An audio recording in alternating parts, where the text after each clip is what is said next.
Welcome to today's Catholic Daily Readings from Christus Dominus Bread of Life. A reading from the second book of Maccabees. Eleazar was one of the chief scribes, a man advanced in years and of very noble appearance. He was forced to open his mouth to eat pork, but preferring an honorable death to a life of defilement, he went forward willingly to the torture, spitting out the meat, as those who have the courage to reject things that it is not lawful to taste, even for love of life, ought to do.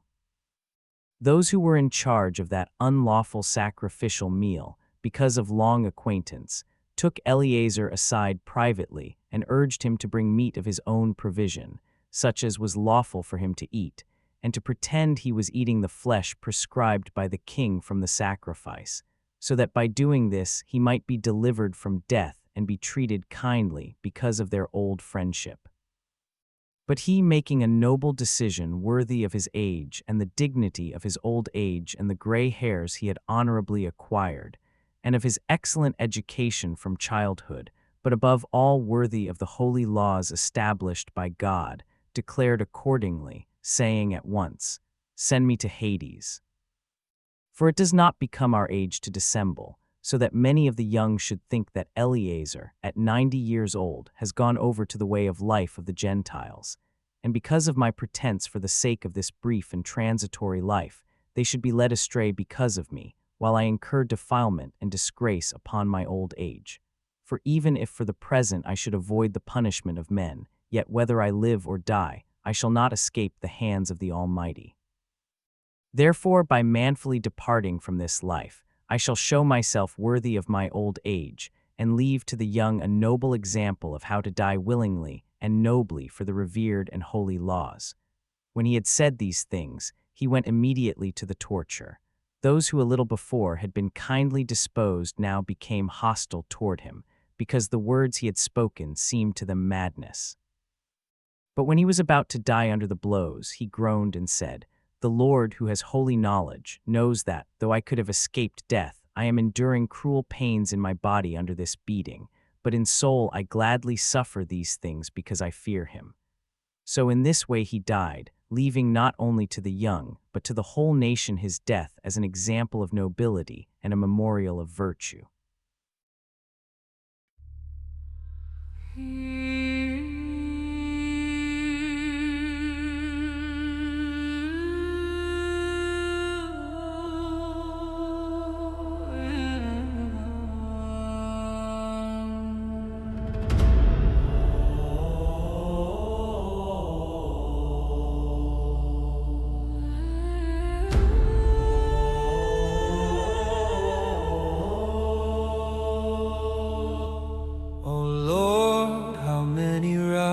Against me, how many speak my doom? They whisper God will not save him, they circle like wolves in the gloom. But the Lord upholds me, my shield, my glory, the lifter of my head. The Lord upholds me, in the shadow of thousands I stand instead. The Lord upholds me, let the nations rage, let the wicked surround. For the Lord is my defender, my refuge, my battleground. Many rise up against me, their voices sharpened like spears. They say my hope is finished, that God no longer hears. Yet you, shield, a wall no swords can break. When I cry out from the ruins, you answer for your name's sake. The Lord upholds me, my shield, my glory, the lifter of my head.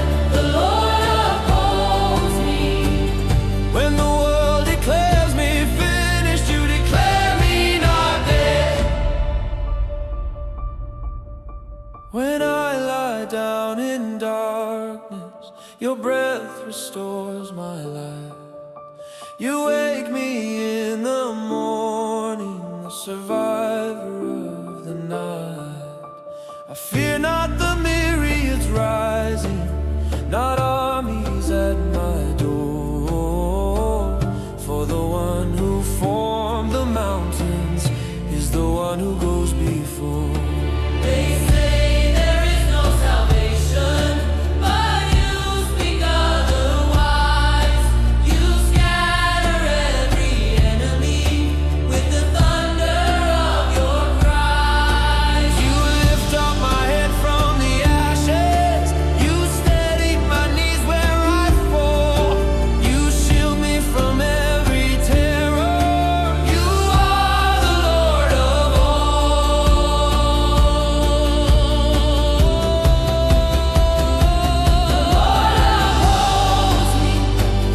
Though the wicked wage war and the masses condemn, The Lord upholds me.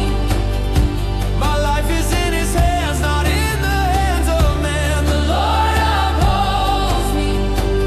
Let the thousands surround, let the nations roar. For my defender is eternal, He is with me evermore.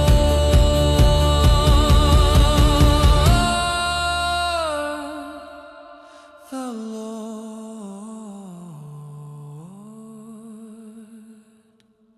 upholds me.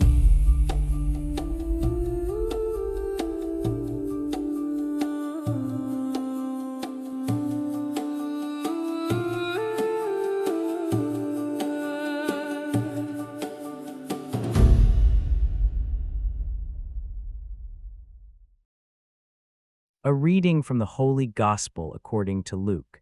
And entering, he walked through Jericho. And behold, there was a man named Zacchaeus. And he was the leader of the tax collectors, and he was wealthy. And he sought to see Jesus, to see who he was. And he was not able to see because of the crowd, for he was small in stature. And running ahead, he climbed up a sycamore tree so that he might see him, for he was to pass near there. And when Jesus had arrived at the place, he looked up and saw him, and he said to him, Zacchaeus, hurry down, for today I must stay at your house. And he hurriedly descended and received him with joy. And when all had seen this, they murmured, saying, He has entered to lodge with a sinful man. But Zacchaeus stood and said to the Lord, Behold, Lord, I give 1/2 of my goods to the poor, and if I have cheated anyone in anything, I am restoring it fourfold.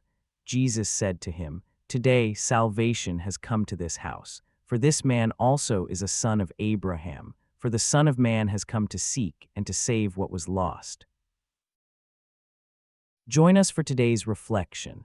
Zacchaeus was a chief tax collector and rich. That's how Luke introduces him, not his family, not his accomplishments, his job and his money. Tax collector meant traitor. He worked for Rome, extracting money from his own people. Chief meant he'd climbed the ladder of collaboration. Rich meant he'd gotten wealthy from treachery, but he was seeking to see who Jesus was, a wealthy collaborator curious about a traveling rabbi.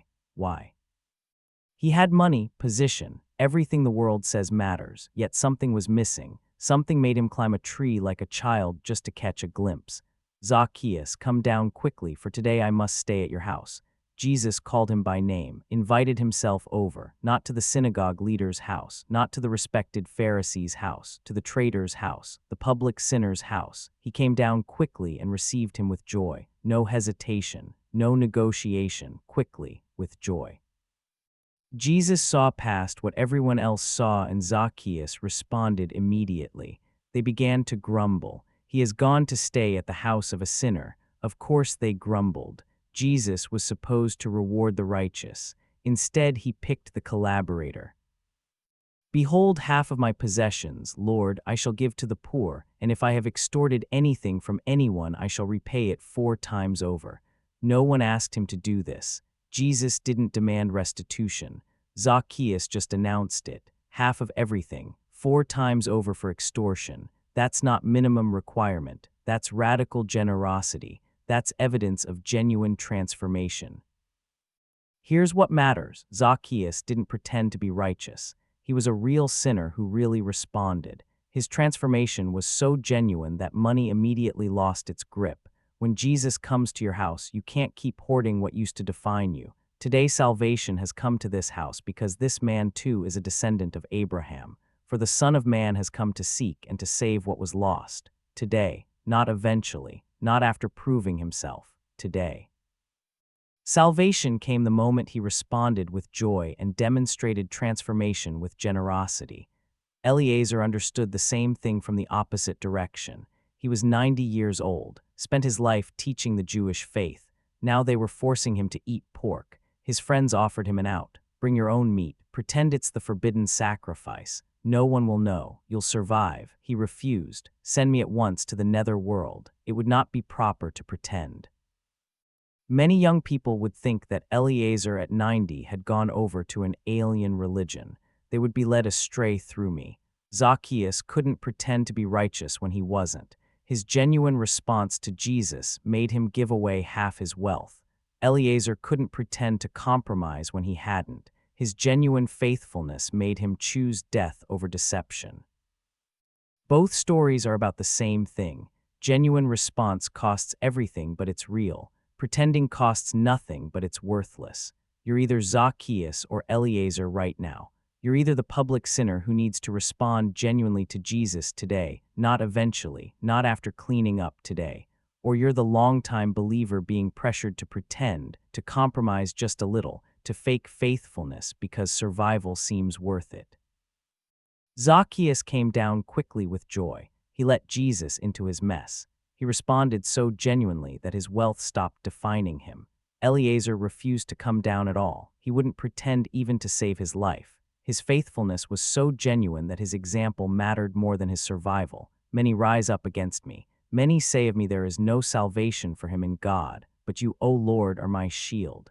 The crowd said Zacchaeus was beyond salvation. They grumbled when Jesus went to his house. But God lifted up his head by calling him by name. The persecutors said Eleazar should just pretend. Everyone offered him an easy out, but God lifted up his head by giving him courage to die with integrity. What defines you right now? Your job, your money, your reputation, your survival instinct. Jesus is passing by. He knows your name. He wants to come to your house. Will you come down quickly with joy and let genuine transformation happen? Or will you pretend, fake faith when it's convenient, compromise when pressure gets intense? Today's salvation has come. The Son of Man has come to seek and to save what was lost. Not tomorrow, today, but only if your response is genuine.